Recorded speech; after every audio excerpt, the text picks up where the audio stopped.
Shalom, giving all praise to Yahweh. Giving all praises to Yahweh Shemakakodash. Now we thank Kal Halalyam La Yahweh Shemakakodash. Yahweh Shai. Yahweh is the true name of the Most High. Yahweh Shai is his beloved son, the true name of his beloved son. And Hamashiach, which means Messiah, and the Rakah Kodash or the Rakah Kodash or the Rakah HaKodash means the Holy Spirit. I say that because that's found in Matthew 20, the 28th chapter, which the Christians call the commission. The real commission is of the Lord to the disciples. It's found in Matthew chapter 10, the fifth verse on down. He commands them not to go among the Gentiles or in any of the Samaritans enter ye not, but go rather to the lost sheep of the house of Israel. And as ye go among Israelites, preach saying the kingdom of heaven is at hand. And that's a great chapter. I need to go into that whole chapter. That chapter, there's a lot of information, a lot of meat in that chapter. Anyway, I'm going to entitle this video Revelation chapter 8, so you can get the full breakdown. There's others out there that may break it down wrong, so I'm going to go through it. It's not really hard. It's not really a super deep breakdown if your eyes are already open. So we're going to go through that. Also, Kyrie not returning to the Nets. Okay, I just watched a video that was put up by the brother Friends of the Prophets. He does good videos. He claims that he's not with GMS, but he says the men of GMS, he believes are the men of the Lord. So guess what? He is GMS, whether he likes it, or not. You know, meaning it goes beyond. GMS is just an acronym. Great Millstone doesn't mean anything. It's all about the Most High. You're gonna have other camps that are not a part of GMS that are true teaching the true gospel. All right. That's in Mark, and I can never find it. You know what I'm gonna do? We always get messed up with Mark, where it speaks about the name. I don't know why. It should be an easy scripture to break down or go or find. But let's do this.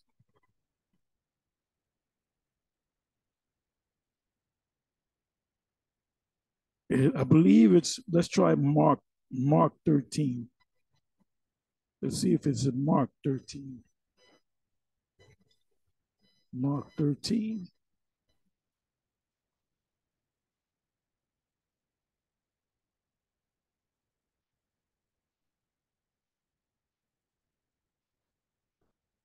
Nope, it's not in Mark 13.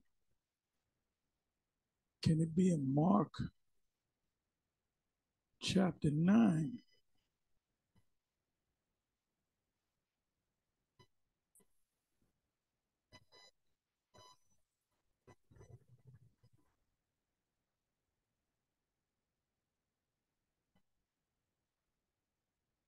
Okay, I found it. Mark chapter 9. Dire warnings. Mark 9, verse 38. And John answered him, saying, Master, we saw one casting out devils in thy name, and he followed not us, and we forbade him, because he followed not us. But Yahweh Shai, Hamashiach said, forbid him not, for there is no man which shall do a miracle in my name. And ain't talking about the name of Jesus. So when he witnessed these individuals casting out devils, they wasn't saying in the name of Jesus. So we know that that's his name, not his name, or the name of Christ. And the prophets the Most High will do nothing but he reveals his secrets unto his servants and prophets. So would that not be a secret? But we don't know the Most High's name. He didn't give the name out. Wait a minute, he says praise his name. So it's obvious we know what his true name is. The so-called white man knows. So it says, but Yahushua said, forbid him not, for there is no man which shall do a miracle. And that is talking about speaking in his name, doing miracles in his name, doing the work in his name, in my name, that can lightly speak evil of me. Forbid him not, for there is no man which shall do a miracle in my name that can lightly speak evil of me. But he that is not against us is on our part.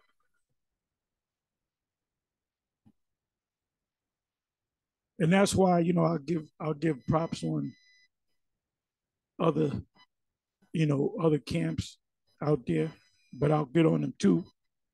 If they do something good, a lot of times I'll give props to, like a Captain Tazariak and Captain Katazak. They'll never give me props, but I'll give them props because anytime you listen to them, I'm just using them as an example.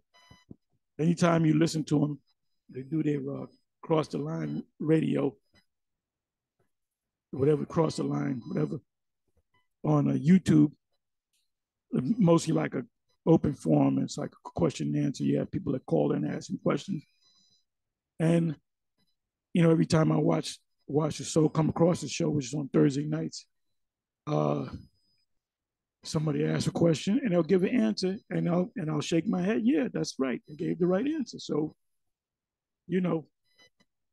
so I'm not totally against these guys, but they do go off on certain things. One of the main things they go off on is an MOTB.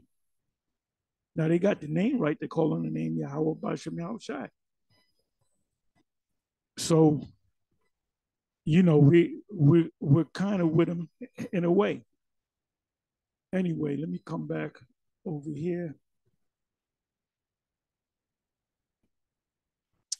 Okay, so breaking news. Nets owner says Kyrie Irving will not return after 5-game ban. Needs more work. I mean, you ain't kissing the small hats asses enough. And this guy's a Moabite that wants to be I bet you he got an Edomite wife. He wants to be one of them Edomites so bad. So you can watch these videos. Breaking news: Kyrie Irving. This was as of 2 hours ago. Breaking news: Kyrie Irving is suspended for more games and might not return at all. And you know what? If I were Kyrie, I would just leave it all together because they're making even LeBron James said, "Look, you're going too far." But why? Because you're going against the people that rule his world, that currently rule his world. Let me pull down here. Okay, now I don't know how true this is. This was put up one day ago, so you can watch this one. Woke Adam Silver, which is the guy that says "Go F yourself," which he's, they claim to be, those people, but where's the bed at? They call them secular Jays, but they basically they'll say, yeah, we're the Jays, but we're over here in America, but we don't. A lot of them don't even believe in the Most High. A lot of them don't even believe in the Most High, but they'll stand on that lineage that we came from those people. So it says, woke Adam Silver says he knows Kyrie Irving is an anti-Sem, which is not even a real word. That's a made-up word. The word should be Shem. That's why when you look up the word anti-Sem, it says if you come and get, pretty much it says, you can look it up for yourself. Pretty much it says, anytime you criticize those people, the Jays, but the actual word is should be Shem. So it's a play on words. They took out the H and made up their own word. Sem doesn't mean anything. The word is Shem, and they know that because any time they come across the word they're taught in their synagogue, when you open up Torah and you come across the name of the Most High, which is the Tetragrammaton Yahweh, Yahweh, they say Hashem, and they don't see it. And you tell them, because I did this before. You tell them, wait a minute, that's not Hashem. Why did you say Hashem? That doesn't say Hashem. Oh well, we're taught when we come across that word to say Hashem, which means the name. So the word Sem in Semitic, the word Sem should go back to the word Shem, which means name.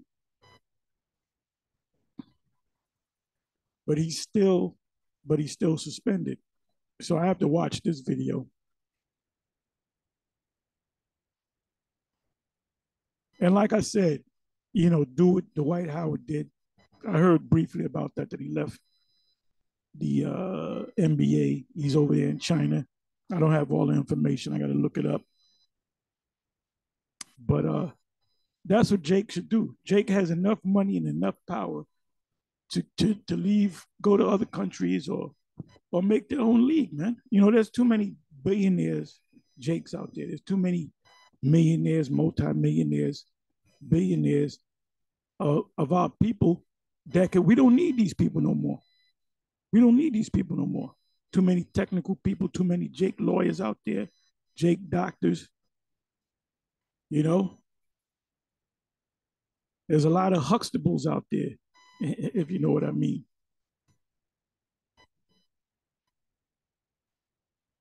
See, I don't know what this is all about. I got to watch this Candace Owens, bed witch for the Edomite. Why I'm not turning my back on Kyrie Irving. And that was 5 days ago. So, which side is she playing on? And they're not talking about the real subject, the true subject, which is they're going by the fact that he watched a movie that the first 8 minutes of the movie, as they say, I haven't seen it, that he said the Holocaust never took place. Well, what's my take on it? I wasn't there. I don't know what really happened. All you can go by is the current history. Now, if somebody says, well, that never happened, then that's open to argument and debate. So I wouldn't say it happened or didn't happen. I said, well, that's what they say. That's all I can say, And that's not my job to go back there and prove whether it happened or didn't happen. See, our concern is that we're the Israelites, not that they're not the people. But in us saying that we are the Israelites, it stands to reason that they're going to say, well, wait a minute, then who are we? Well, when that argument comes up, we'll say, well, you're obviously not the people. Yeah, I was doing a little research on the DNA. I'm going to get right into the subject of Revelation 8. I was going into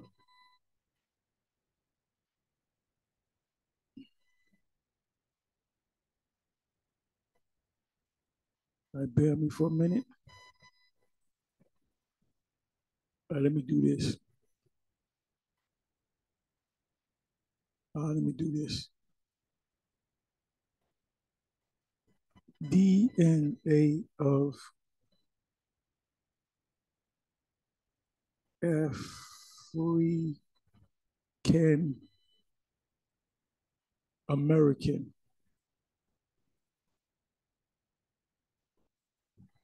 I'm not an expert on the DNA, so now listen at this.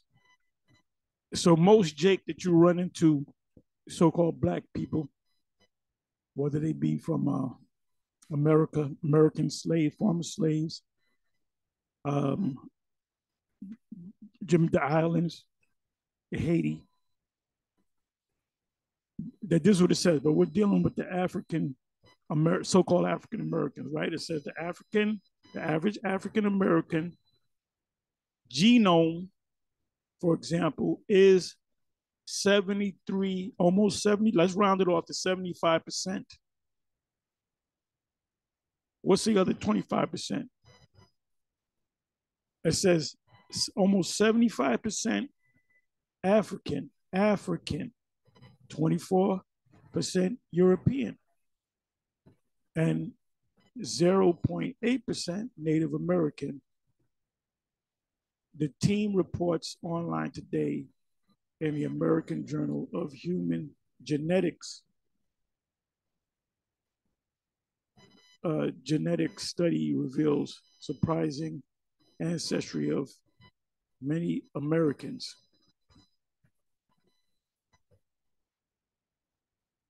And like I said, based upon my little knowledge of the DNA and and dealing with the DNA and ancestry, 23andMe and all this,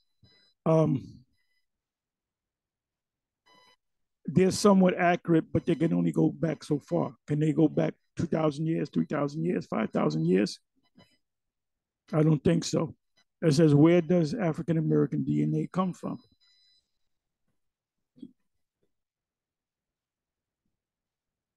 Previous studies have shown that African Americans in the US typically carrying segments of DNA shaped by contribution from peoples of Europe, because guess what? We were living all up through Europe. That's what the whole icons is all about. The Russian icons, when they went up to many parts of Europe, we're talking prior to the Renaissance. If you had images up, they were always bust, statue head figures, which are bust. All you got to do is take a trip, go down to if you're in New York area, go down to the Metropolitan Museum of Art, which is on Fifth Avenue, and it covers 85th, 86th Street, 84th Street. It covers like 3 blocks or so. And when you go up in there, there's a suggested donation of $25, whatever it is. You can give them a nickel. That's a suggestion. You can give them a nickel. You can give them a dollar. You can give them a penny. They're gonna give you that pen, and you can go and you can be up in there all day. But you can't take videos. You can sneak videos. They catch you. They're gonna say, "Look, turn the camera, turn the video off." You can take pictures, however.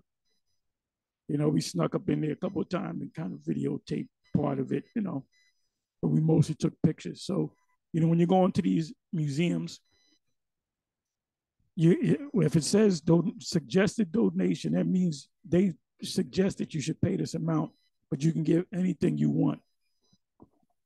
So it says, and then when you go in there, the first place you should go to is as soon as you go in there, you get your pen.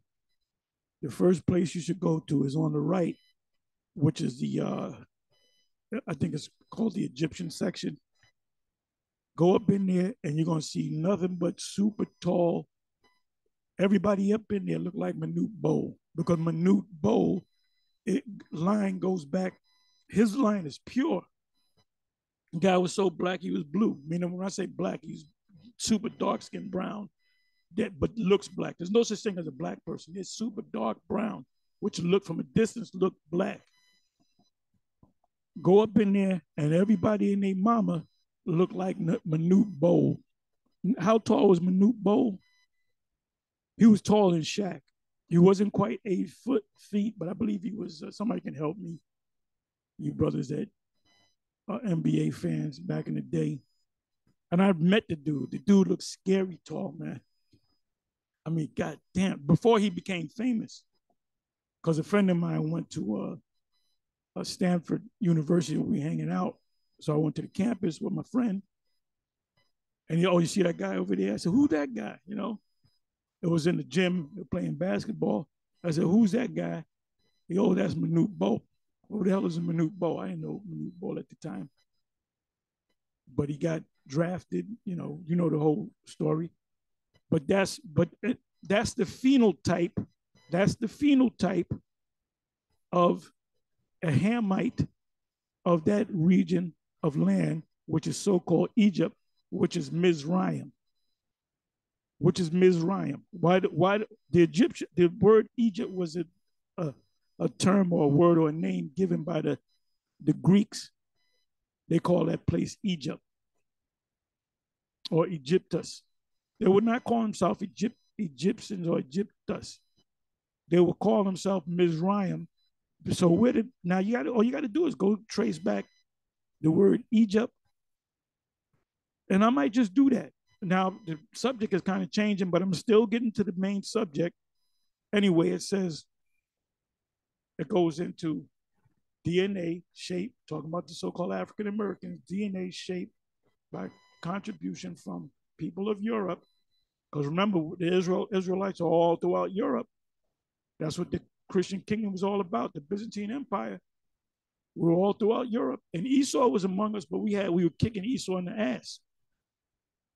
What is that called? There's a picture called "A Day in the King's Court," and you got Jake sitting up as judges and prosecuting attorneys and lawyers and so forth, and then the criminals are the Edomites. It says people of Europe, Africa, and the Americas, with variations in African and European admixture. What's an admixture? That's why you you check, trace your DNA. Your grandfather, your father's father might be super dark and have a certain phenotype. And then the reason why you're a lot lighter, because of admixture. Let's look up the word admixture. See, when you come into this Hebrew Israelite thing, you have to be not a professional researcher, but you have to be a sort of amateur. You have to have some research skills. Okay, admixture definition.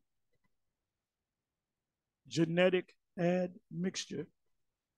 That's why you got some jakes that are light skinned like myself. You got others that are darker, like Apostle Gabar.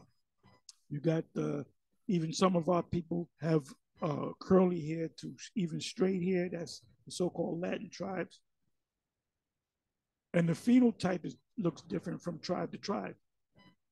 So it says genetic admixture occurs when previously uh, diverged or isolated genetics. Isolated genetic is a minute bowl. There was no admixture. So he looks like his father's father, going back 2,000 years, 3,000 years. That's why when you go into that exhibit in the Met, all those pictures, you see him super tall, super lanky, and super black. I'm using the word black. But then you see people that are shorter than them and are lighter brown, even to a super light, and some of them have curly hair, and some of them have straight hair, which were the tribes. Because guess what? The tribes are mixed. Go back to Jacob's, the women. He dealt with 4 women, and they were all heathen. Uh, which were they? Were Hebrews. They were Hebrews. This is before Israel came on the scene. The Israelites came on the scene, but we came out of heathen women.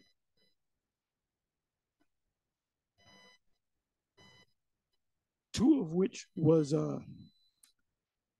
the Belha was one of them, and I forget the other one. Somebody help me out. I'm not gonna look it up, but you have Rachel and Leah. They had their 2 women slaves, their 2 handmaids, which were personal slaves. And what you did was you would want to have a whole lot of children. Sometimes you would tell your woman slave to go live with my husband, and she had no, which is rape, because she had no a choice in the matter. Here, go lay with my husband. And whatever got produced was her child. So Israel is made up of an admixture of four different women with one man, Jacob. So we did come out looking different. That's why Gad looks different from Jake, but you got a lot of Gadites that look like Jake. Go down to the Dominican Republic. You got dark skinned woolly haired people, you got dark skinned curly haired people, you got light skinned middle caramel, and you even got so called white looking Dominicans.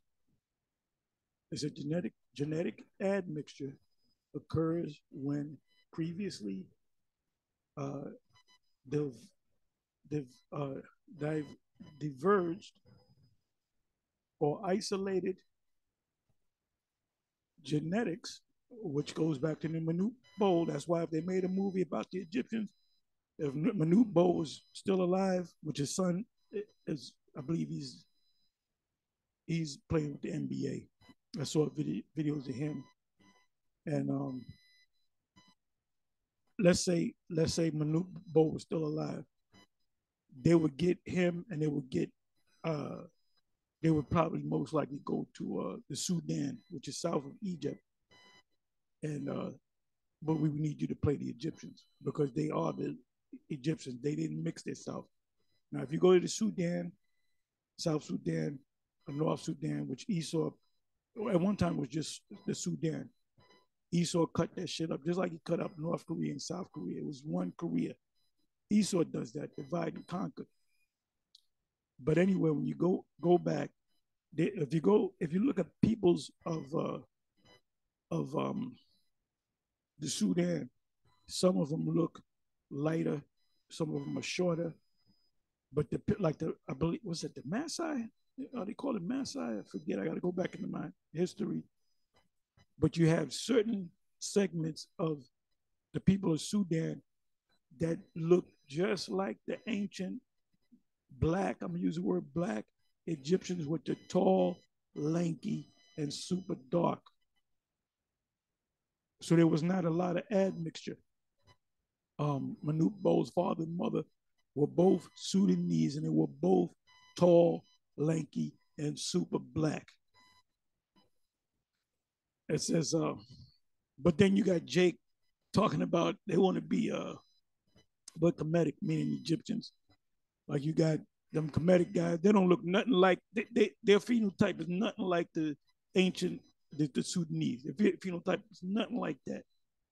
A lot of them look like Gadites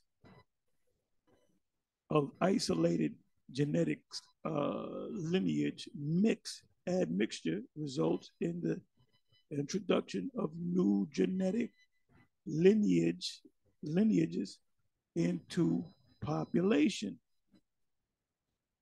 So how did Israel look like pretty much everybody on the earth? Because we admixture. Go to the I'm not gonna read no more, but go to, let me give you an example.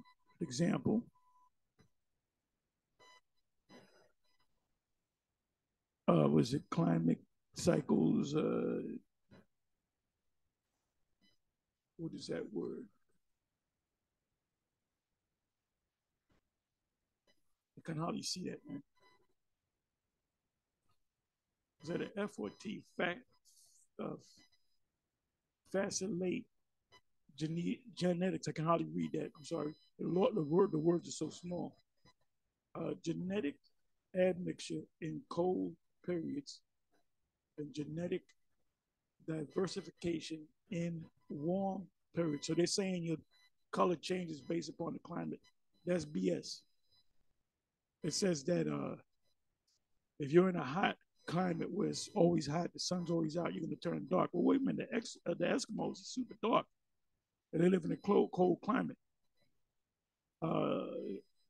Natural flooding can cause genetic admixture within populations of migrating fish species. Genetic admixture may have an important role for the success of populations that colonize a new area and I can't see that word, interbreed with individuals of native population. Let's look up the word interbreed. In biology, a hybrid is the offspring resulting from combining the qualities of two organisms. In this case, you got these different nations. Hey, look at Drake. Drake is not an Edomite, but Drake can pass for an Edomite because of his mother. His mother's a small hat. But the spirit that's in him is the spirit of his father, which is a Jake. So, you know what? Let me come back. Come back. Let's read a little bit more. Okay, it says, who are the African American ancestors?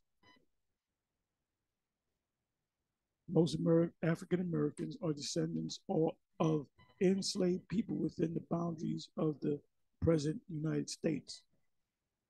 On average, African Americans are of West Central African with some European descent. That's why the first episode, the first showing of African American lives with this guy, I had his name the other day, Gates, something Gates, and he had Oprah. I remember the first showing of that. I think it was on PBS, then it went on like Channel 4, it became popular. They had Oprah Winfrey, and she said, I know I'm a Mandinka. I just know I'm Mandinka in my blood. Then he said, well, you got a lot of European in your blood. She looked puzzled. Why? How's you European? And she's thinking white. The fact that you're European because you had Jakes that migrated up into Europe. Why do you think the Apostle Paul did those? Actually, it was 5 journeys, but it was 3 major ones to Asia Minor, because he was talking to Jakes that didn't know that they were Jakes, that didn't know that they were Israelites. And that's why we look like everybody on the planet Earth.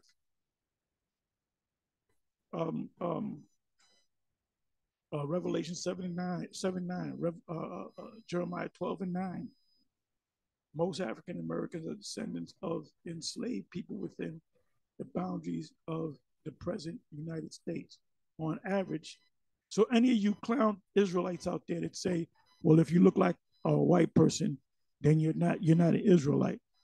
Well, so that means that Drake is an Edomite that can sing and dance and rap and is talented, huh? That don't make no sense. That means what's this guy? Blake Griffin. Blake Griffin, son, is a straight up Edomite, but he's half a Jake. He's like a half breed. There's no such thing as no fucking half breeds. But his father's black. So you come on, man. It said most African Americans are descendants of enslaved people within the boundaries of the present United States, or on average, African Americans are of, on average, African Americans, and we said 75% of them West Central African with some European descent. Which European descent? When Jake was ruling during the time of the Dark Ages, during the time of the medieval time. Now, when you look up the word, I'm not going to do it. When you look up the word Dark Ages or medieval, go to the Google and type it in there and see what they'll say. They'll say it's from the time of what did they say? About 500 AD, Anno Domini, or CE, current era, or common era, 500 AD or CE to about 1500 CE. So during that time period, that's when we had full control, and that's 1,000-year period. So our rulership really goes beyond 1,000 years, but we had strong rulership from that time period, when we totally kicked this man in the ass, and he was a nobody. He was the niggas of his time. That's why they look to get vengeance, man. You understand? He was such on the bottom that he was nobody wanted to be with no Edomite. Look, when Edomite started coming up in the power, the next nation that came up in the power were the the Ishmaelites, which the Arabs, which are a mixture of those Middle Eastern people, Ishmaelites, Midianites, which you had Edomites learning Arabic and dressing like the Arabs because you want to be just like Jake. You know, the Jake woman, she get her hair straight, she dresses in the Western type clothing. In order for you to make it, you got to dress like your like like the one over you.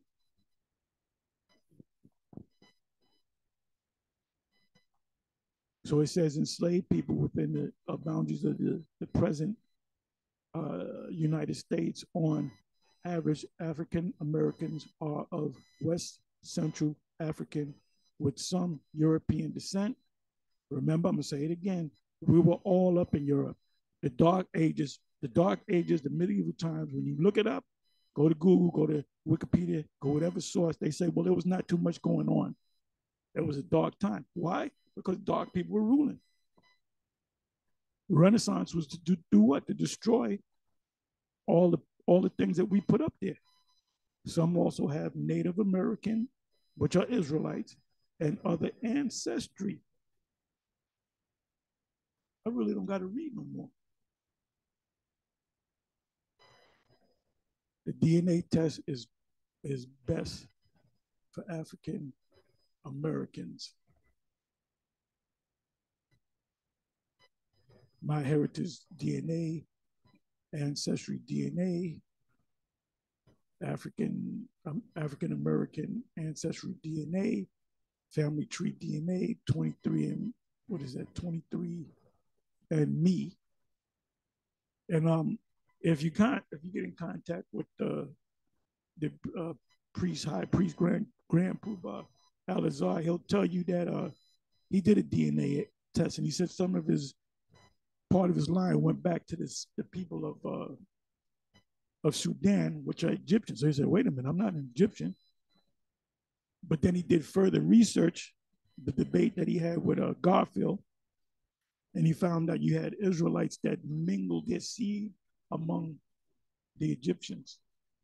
Now, even Esau did that. The Edomite, Hadad did that. He fled, fleeing from David and Joab because David couldn't stand Edomites. But now wait a minute. David is known as being a man after the Most High's heart. He couldn't stand Edomites. He enslaved them. He killed them.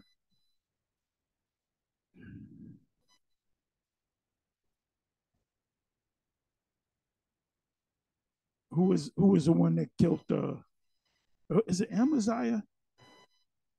Correct me if I'm wrong. I'm not gonna look it up. The king that, for fun, just for fun, he would take Edomites by the thousands, 10,000 at a time, and he would push them off of a cliff, and he would get off on watching them hit the ragged rocks below. Let me see something. See, now I got to look it up. Let me do this. Anyway, I'm finished with this. No, I'm not. No, I'm not. But somebody could put it in. I'm not going to look for it. Was it Amaziah? But after he started worshiping Esau's God, at one time, Esau, the Edomites were worshiping, they were taught to worship Yahweh, all right? Because they knew the name of Yahweh, also known as Allah Shadya. But then they rejected the true God and said, we're going to set up our own God.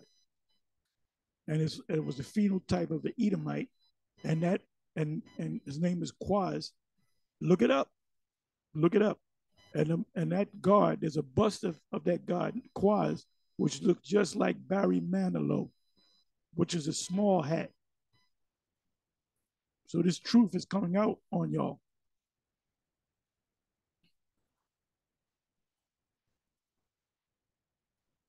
Did all humans come from Africa? Where did most African Americans come from? Where did Africans descend from? Are Native Americans genetically related to Africans? So let's check this out. Are they going to say, oh, they're Moabites? And, come on, man. African descendants, low level of Africa, blah, blah, blah, blah. Which race has genetic? What race is close to Africa? Okay, let me do this one. Let me check this one. What race is closest to Native Americans? Okay, that's not it either. They gave you a percentage. Genetically, Native Americans are mostly close to just BS.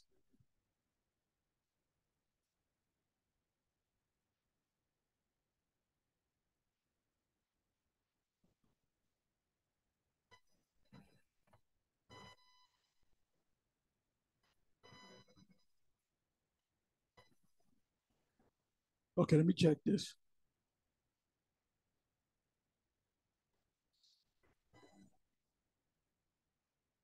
I found it earlier.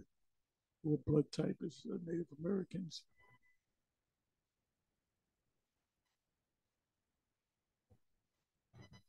What are Mexicans and Native Americans related?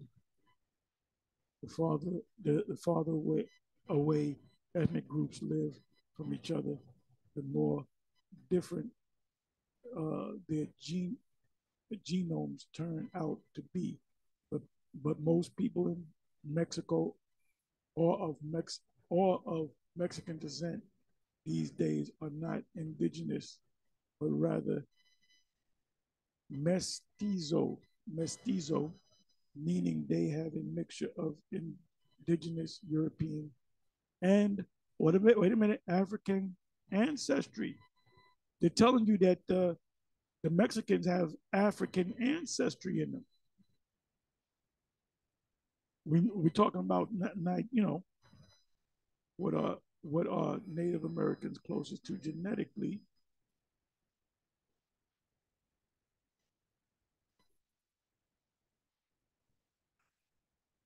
I'm not going to read that. You can read it.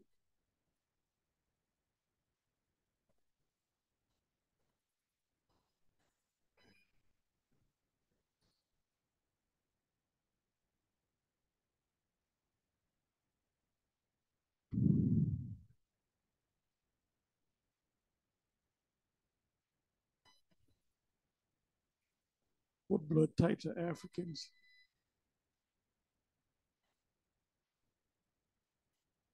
Okay, 40% O positive, 24% A positive, and 18% are B positive. Mostly O positive, right? Let's come back over here. Let's come back up here.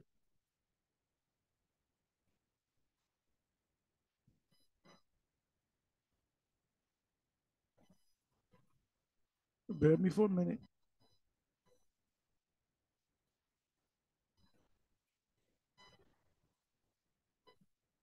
Okay, there was something about the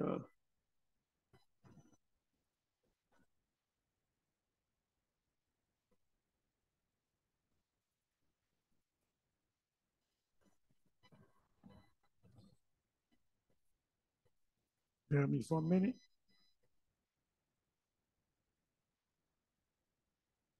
Let me do it this way.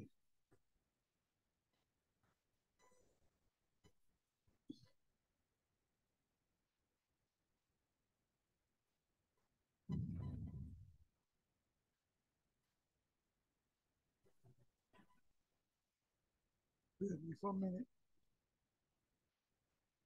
Or turn the channel. Mexicans and natives related. Okay, it gave. I didn't catch it. I'm trying to find it. It speaks about the blood type of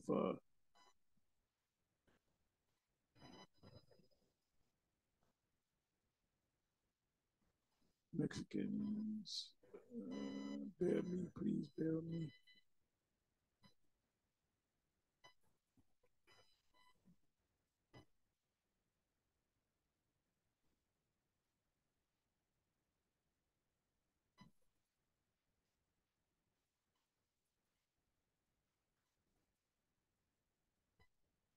And you can have different blood types. Even family members have different blood types. What race is a native Mexican? The Mexican Aztecs or Mayans? What race are Indian genetically? Why is there no Native American in my DNA? What are the Native Americans mixed with? What does it mean if I have 1% Native American DNA? Let me ask this question.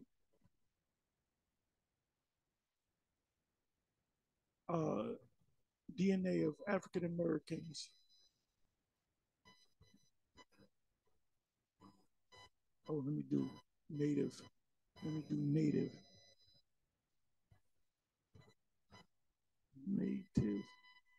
Americans. Let's see how this comes up. These studies found that on average, people and what is this? Identify, can hardly read this, as African Americans. These studies found that on average, people who identified as African Americans in their sample group had 73, let's go 75% West Indian, West African. So we're talking about 2/3, 16, almost 17% European. We ruled Europe. Then it says not even 1% of Native American genetic ancestry with large variations between individuals.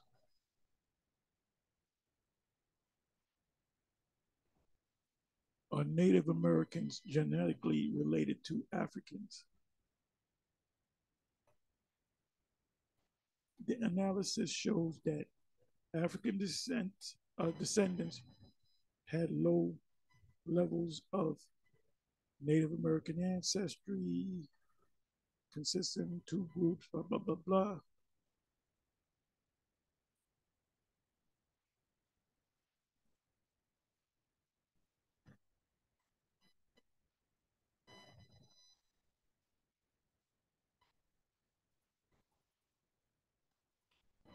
The genetic ancestry of African Americans, Latinos, let's look at that. Obviously, not going to read all this. The genetic ancestry of African American, Latinos, and European Americans across the United States. So, I mean, you can go on all day with this. So, anyway, this is what I want to do. I want to go into Revelation.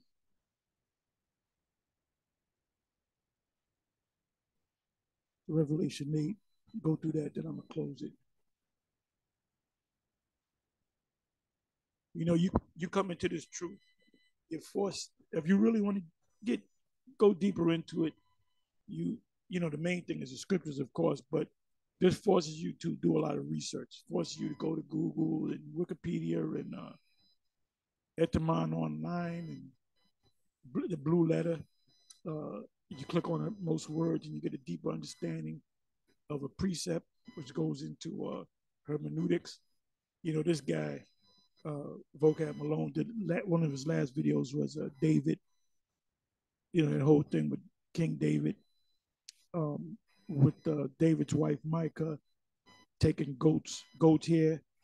Now, when you read it correctly, she took goat's hair and she stuffed it in the cloth, and then she closed it up, and then she put another cloth over it, which is your modern day pillow or a booster. That tubular pillow, which men don't get into. They just get pillows, but women, they'll get the booster, yeah, whatever you call it. So how do you make a pillow? You take stuffing, you put it in a cloth, you sew the cloth up, then you put another cloth over that, which is called a pillowcase. You take the pillowcase off, you wash it, and then you put it back over the pillow. So you got 2 layers of cloth. So I mean, if you really look at them words, what does the word booster mean? What does the word uh, pillow mean? What does the word goats? When you put it all together, you find out that was a material for the inside of the pillow. Like you got a goose down coat. So this guy's easy. He's easy to deal with, and he's stretching, man. So anyway, let's go through this, and then I'm gonna close. This is only 13 verses long. And somebody, if they want, they can go deeper into this chapter. I'm gonna kind of touch the surface. We tried to do it yesterday anyway. It says, and when he had opened the seventh seal, there was seen in heaven about the space of half an hour. What does that mean? Well, that spiritually represents an hour, represents this, and then the Most High, and that's 23 years.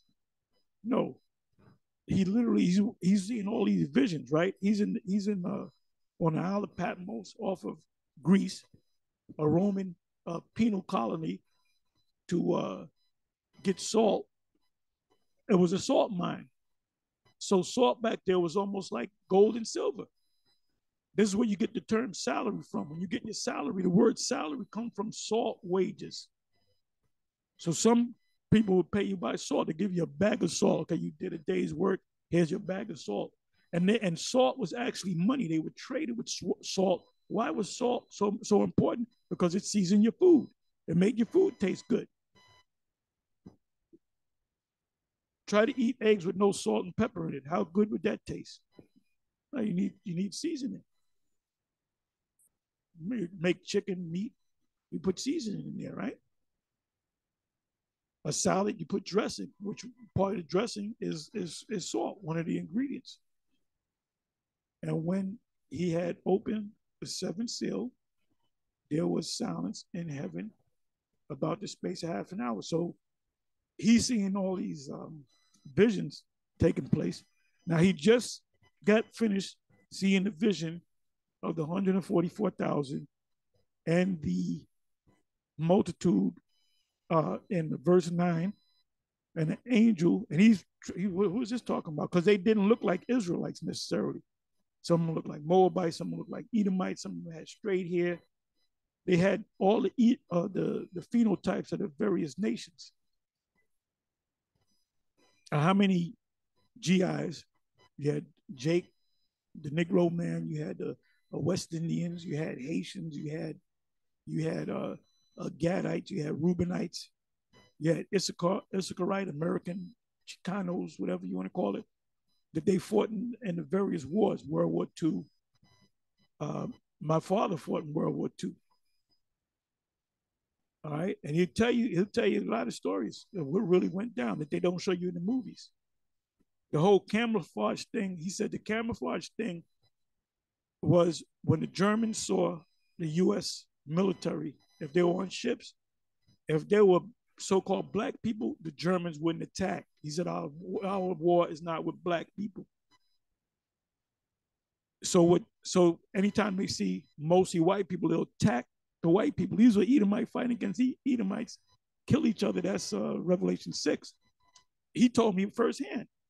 He said that's what it was all about, but they'll tell you it's camouflage. No. So the Edomites would paint their faces dark. So the Germans said, well, they're black people. We're not gonna attack them. Hey, the same thing with the Vietnam conflict. When they would capture Jake, they wouldn't do nothing to Jake. But when they captured Edomite, they would torture him. So many of these nations will say, don't you know you're fighting for somebody that's oppressing you? Oh, this is what Born on the 4th of July was all about, starring Tom Cruise, which is a great movie. And that was one of his great acting roles. He really got into he's a great actor, He really got into that role where he was all 100% American. Then when he came back, he said this whole war in America is all bullshit, where his family kicked him out the house. If you can watch that movie, get into it. True story. So it says in the second verse, and And I saw the seven angels which stood before the Most High, and to them were given seven trumpets. And another angel, oh, by the way, when you read the book of Revelation from the beginning to the end, from the first chapter to the 22nd chapter, you're gonna you're gonna see visions. It's gonna be the same event, but in different ways. You know, the beast looking differently, certain scenarios which talks about the same thing. They jump. He goes back to the Revelation 17. He goes back to the current Roman Empire. He sees that the Roman Empire falls, but then the Roman Empire coming back. That's in Revelation 17 and Revelation 18. We did breakdowns on that. It says, and another angel came and stood at the altar having a golden censer. Now, when you watch anything dealing with the Roman Catholic Church and you have the priest with the censer, he has that thing, and you see the smoke coming out. That's a censer, and the smoke comes out of it from the incense, which goes back to the law of the Levites. When you burn the incense, the Most High liked that smell, and that smell is for the angels as well. All right, so that's where the Roman Catholics got it from, and that whole thing that they do on the Mass is nothing but liturgy. Look that word up. And there was, and when they do it, it's like replicating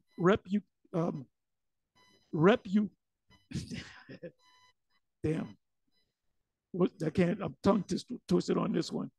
You know, doing the replicate. Forgive me. What's happening up in heaven? He said, "This is what happens up in heaven." So we're doing it down here on earth. That's why people say, "Oh, the Roman Catholic Church, this must be the true." Look, you know, the men got the clean garments on, and the guy got the censer, and they're singing heavenly songs, and you know, and meanwhile the priests are popping little boys. Fact. And there was, so bring me up on charges on that. There's a whole history that's common knowledge, man. And there was given unto him much incense, that he should offer it with the prayers of all the saints upon the golden altar which was before the throne. And that's talking about the saints that are in the spiritual realm. Go to Revelation chapter 6, verse 9. As soon as you die, okay, what prominent person last died? This guy, what's his name? The rapper. Takeoff. Guess what? As soon as he died, the spirit went to the throne. He went before the throne of Yahweh, Hashem Yahweh Shai. He knows he's an Israelite, and he's joining the rest of them, saying, "When you going to take this man down? When you going to take this devil down?" And if the spirit said you can go back into your body, he said, "Hell no, I love it up here. I love it up here. I'm a changed nigga." That's from a particular rap. If you can tell me where that came from, you good. Revelation 8 verse 4. And the smoke of the incense, which came with the prayers of the saints, us praying now. And when we go out there and speak, we're really like praying. The word pray goes back to the word praise, ascending up before the Father out of the angel's hand. And the angel took the censer and filled it with fire of the altar and cast it into the earth, and there were voices and thunderings and lightnings and an earthquake. And we do this. Take the word earthquake.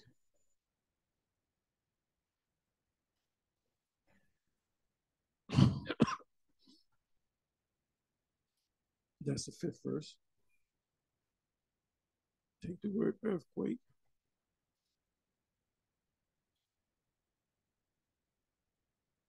It doesn't appear that many times, 16 times.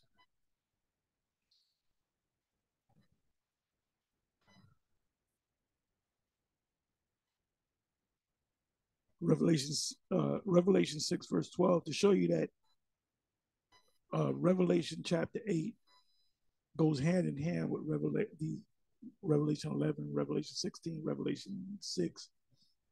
And I beheld when he had opened the sixth seal.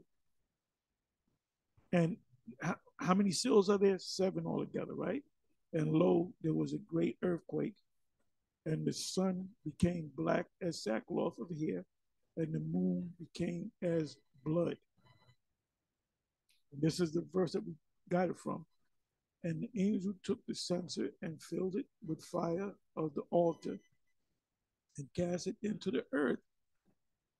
And there, there were voices and thunderings and lightnings and an earthquake. 11 and 3, Revelation 11:3, 13. And the same hour was there a great earthquake. It's talking about the same thing.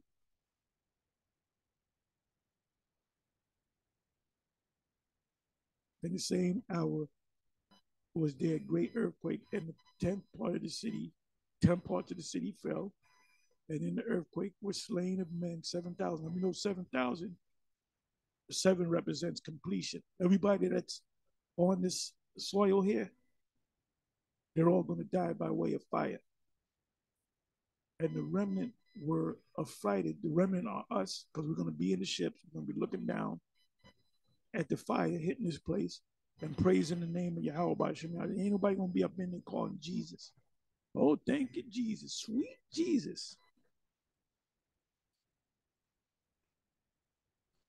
And gave glory or praise the Most High of heaven. Because we're going to look down and see that destruction, and we're going to be glad that we're beamed up, and we're going to be glad that we're not a part of that cookout. And that's nothing but the fulfillment of Psalm 91. So we went from the 13th verse to the 19th verse, Revelation 11, and the temple of the Most High was open in heaven, and there was seen in his temple the ark of his testimony, and there were lightnings and voices and thunderings and an earthquake and great hell. It said lightnings and voices and thunderings, right? Let's go back to 8. What do you see in 8? Filled with fire of the altar and cast it into the earth, and there were voices and thunders and lightnings and an earthquake. Let's come back to 11 and 19. And the temple, let's go back to 8. An altar is in where? It's inside of a temple, right? Revelation 8 and 5 goes hand in hand with Revelation 11, 19. We don't know it's talking about the same event. And the temple of the Most High was open in heaven. At the temple, what's inside the temple? The altar, right? Revelation 8. And there was seen in the temple the ark of his testimony, and there was lightnings and voices and thunderings and an earthquake and great hell. Let's go back to it one more time. And the angel took the censer. So he saw in the angel in the temple and filled it with the fire of the altar. The altar is inside the temple, and cast it into the earth. And there were voices and thunderings and lightnings and an earthquake. Do I have to read again? So Revelation 8 and 5 goes hand in hand with Revelation 11:19. It's the same event. Revelation 16 verse 18. And there were voices and thunderings and lightnings. Do I gotta go back to Revelation 8? So what is Revelation 8 talking about? What time period is talking about? The same time period of the fulfillment of Revelation 16 and Revelation 11. It says, and there were voices and thunders and lightnings, and there was a great earthquake, such as was not since men were upon the earth, so mighty an earthquake and so great. This earthquake was so mighty and great that it shook the whole earth. Isaiah chapter 24.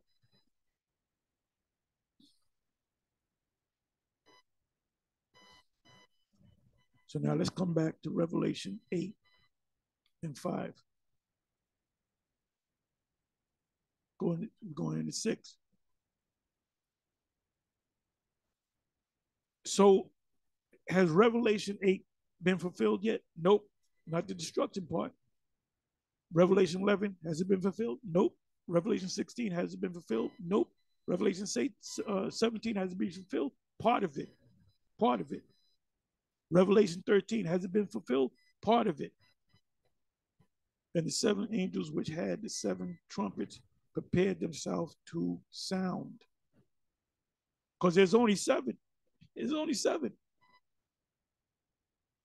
After that, we're going to be out of here. The seven is the kingdom. And we're going to be delivered between the 6 and the 7. And the first angel, now you might come down to the 13th verse. Well, wait a minute. It doesn't go.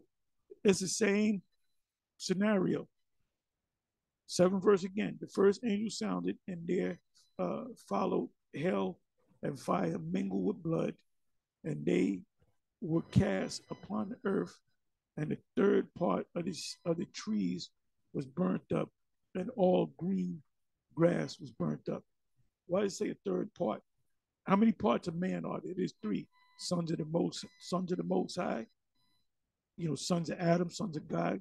Adam was one of the sons of the Most High. When you go to Genesis 6, and they speak about the what do you call that? The Anunnaki, the ones that came down, the sons of God, saw the children of men that they were fair to look upon and went into them, and hybrids came out of that, the giants of the earth.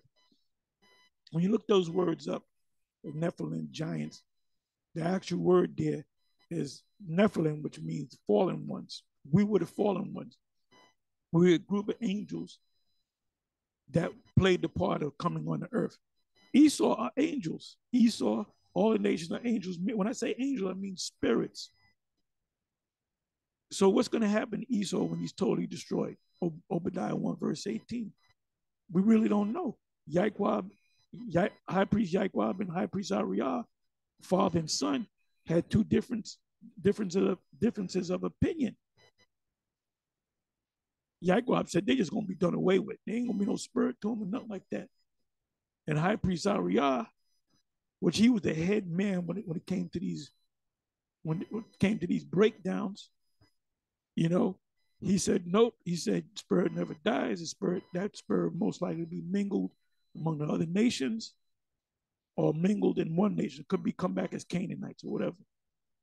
It says, and the second angel sounded, as it were a great mountain burning with fire was cast into the sea, and the third part of the sea became blood.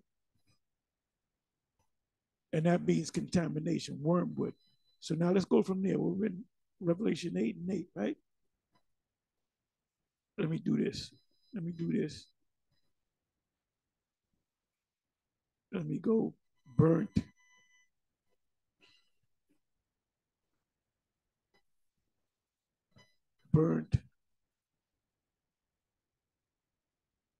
Mountain.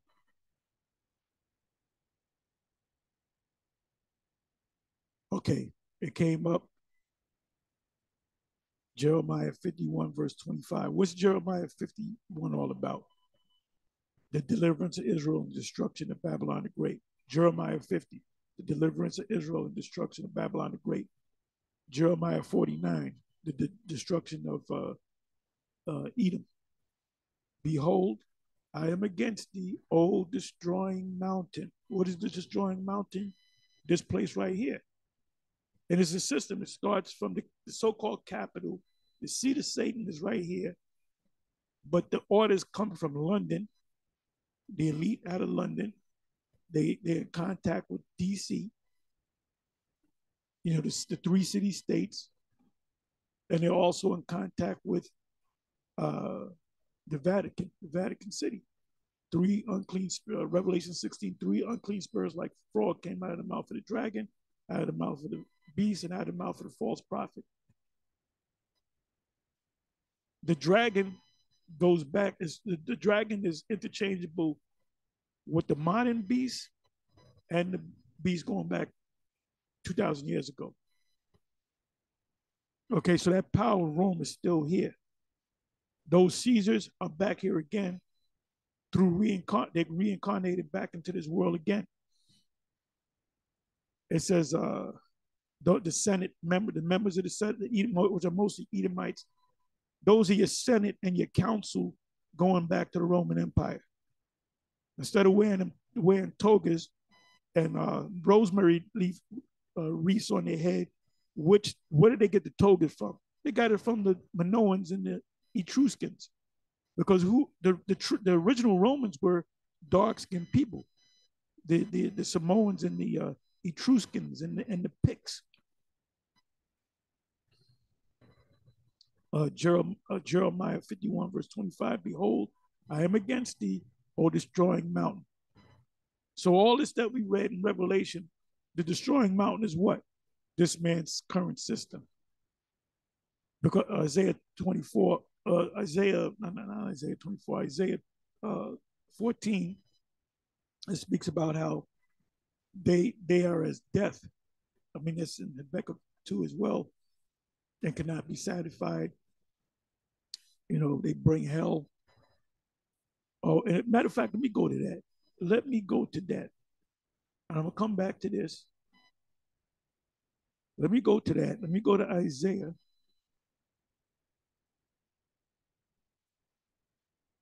What was that? 14.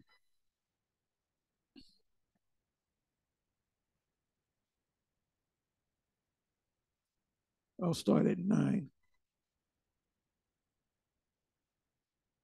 Hell from beneath is moved to meet thee at thy coming. And hell represents death. At thy coming, it stirreth up the dead, for thee, even all the chief under the earth, the kings of the earth. It shall rise up from her thrones, all the kings of the nations. So they're looking at this system as for what it is, what it really is. Let's go. We're in the NLT, the New Living Translation. In the place of the dead, there is excitement. The dead are the other nations rising back up over your arrival, over your downfall. The spirits of world leaders and mighty kings long dead stand up to see you. What is that suggesting right here? Reincarnation. So those leaders of these dark nations were leaders back then. They're coming back in their position and they're coming against you. Let the weak say I am strong. Joel.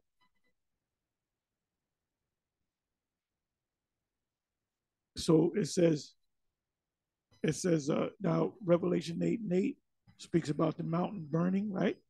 Behold, I am against thee, O destroying mountain, saith Yahweh, which destroyeth all the earth, and I will stretch out my hand upon thee and roll thee down. This is parabolic, symbolic, from the rocks, and will make thee a burnt mountain. And what's that burnt mountain? When the angels come shoot the lasers with the Lord. Second Ezra chapter 13. And then the missiles, which is the Most High's mechanized army. And as Revelation, what is that? Revelation 9, around about the 16th verse, when it speaks about the 200,000, those are not angels. ISUPK said those are the angels. And you got these Edomite pastors. That's the Chinese military. When you got Elam, you might have to change that because there's more Elamites than Moabites, more East Indians than Chinese people. Because I believe there's like, you know, the population of the world, you got the Chinese. They're over a billion. They're over a billion, and the Elamites are over a billion. So we're talking about, that's a big, and then us, we're more than a billion because we're scattered all over the place. We look like every nation, sand of the sea, stars of the heavens. So now let's come back over here, and I'm gonna get ready to close.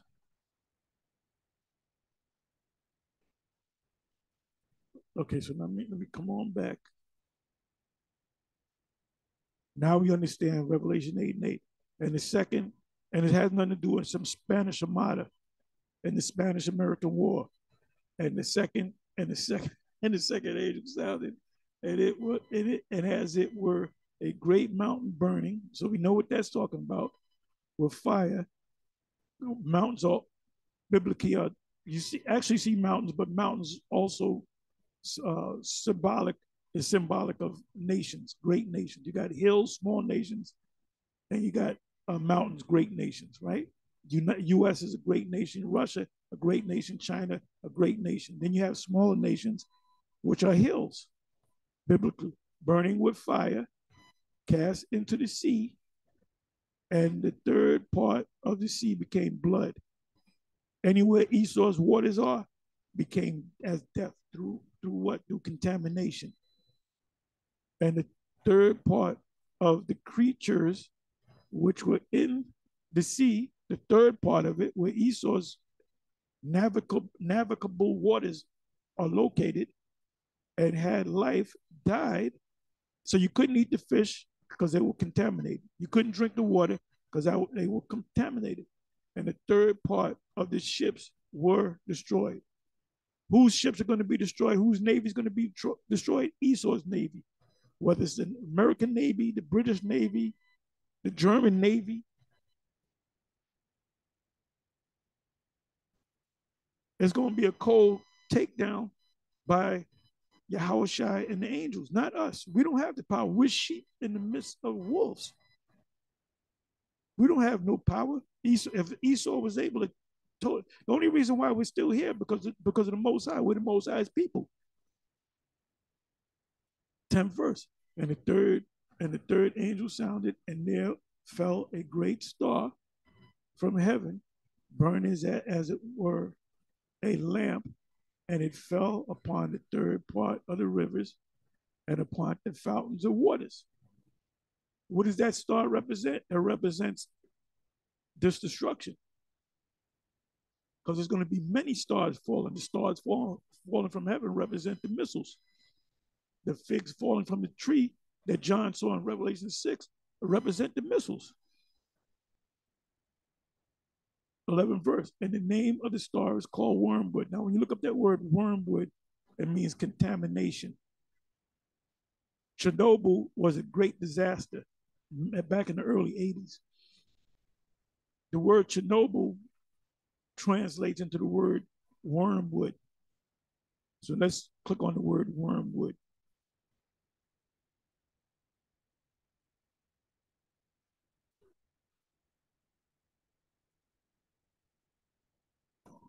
Strong's G 894. Absinthia. Absinthia. Okay, you heard it.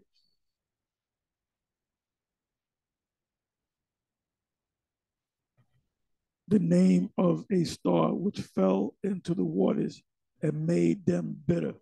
Now let's take the word bitter, and that means contaminated. And I'm going to prove that to you.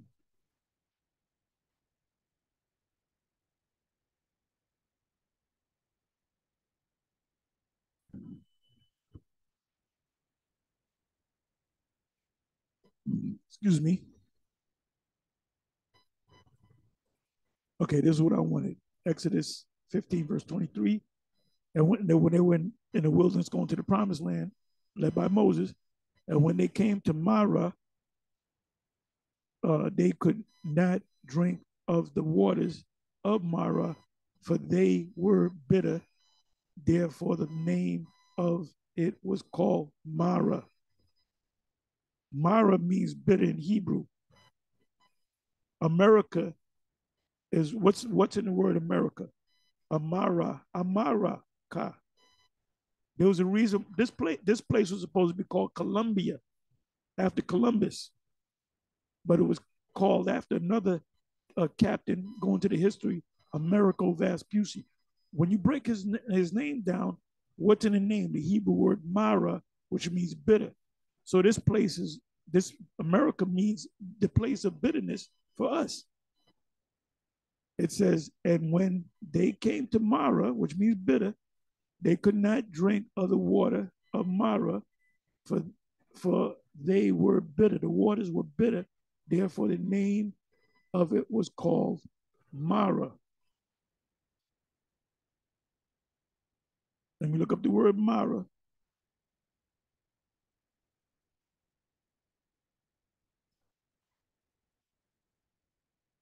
Let's look up the word Mara.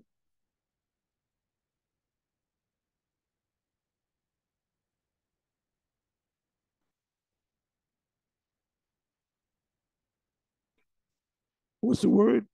Bitter. The word bitter. This place is bitter to us. That's why I want to get the hell up out of here. So now let's continue to read. So how did it become? Can a place that's contaminated be uncontaminated? Yes. Esau has a thing called a life straw. Look that up. There's an actual straw that if you out there in the woods at a contaminated water, you can use that straw to suck up the water, and it destroys, it filters out all those impurities, man. And in the military, they use a certain tree or plant they throw in the water this is a U.S. military, right? To make the waters, if the waters were contaminated, they put that tree in there and it kills all the parasites where the water can be used. So check this out. And there came, and when they came to Mara, bitter drink Mara, bitter, which is contaminated. Now check this out. Let me click on this. It says, and the people murmured against Moses. Look, you got us drinking this water, it's going to kill us. Saying, what shall we drink? And he cried unto Yahweh, and Yahweh showed him a tree, which when he had cast into the waters, like I said, the U.S. military and other militaries, they use it. Look it up. I'm not going to go through it. I did a video on it years ago. There's an actual plant that you put in a contaminated water, and it cleans all the parasites out. It kills all the parasites. It says, and the Lord showed him a tree, which when he had cast into the waters were made sweet, meaning uncontaminated, fresh. There he made for them a statute and an ordinance, a law, and there he proved them, he tested them. So the Most High was also with us. And at the same time, you had this big, gigantic ship that could have been 15 miles in diameter, more or less, that was over their head. So what the hell are they murmuring for? You got this big, giant ship over your head that gave you light, at night. So in the wilderness, there was a great light. It was like the sun. And in the daytime, it was a pillar of cloud where you followed that ship. It was a gigantic spaceship. Come on now, let's come back.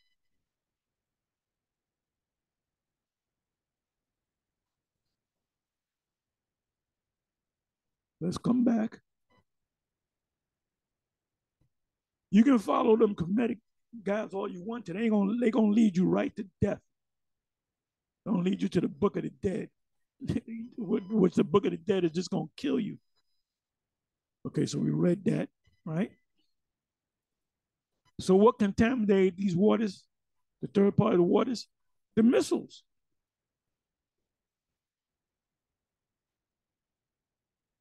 And the fourth angel sounded, and there and there and the third part of the sun was smitten, represents their knowledge, wisdom, and understanding. Understanding is the moon, right? And the third part of the moon and the third part of the stars. So as the third part, their knowledge, wisdom, and understanding of them was darkened. They didn't have any answers. They're going to try to make a deal with the Russians so they don't get shot by missiles. And then the Russian gonna say, man, F you, F your mama, F your babies, F pregnant women. We taking his mother out. And then they're gonna be shocked by the allies, NATO. They're gonna come against them. Something's gonna happen where NATO is gonna come against them. Ultimately, it's the Most High, Revelation 17 and 12 on down. And the day shown not for a third part of it, meaning they didn't have no way out. And the night likewise. So he's talking about the intelligence. They're not going to have a way out. They know that ultimately Third World War is coming, Armageddon is coming, and they're going to try to scramble to make it not come, but it's going to come because the Most High put it in their heart to do so. Revelation 17 and 12. And I beheld and heard an angel fly through the midst of the heavens, saying with a loud voice, woe, woe, woe, meaning destruction, destruction, destruction, dread, dread, dread, to the inhabitants of the earth by reason of the other voices of the trumpet of the three angels which are yet to sound. So now there's a new revelation, the same scenario. So John is going to get another revelation in Revelation 9, which goes back to World War I, World War II, and then to World War III. Revelation 8 is talking about World War III. Anyway, with that, I'm going to say shalom on to the next one.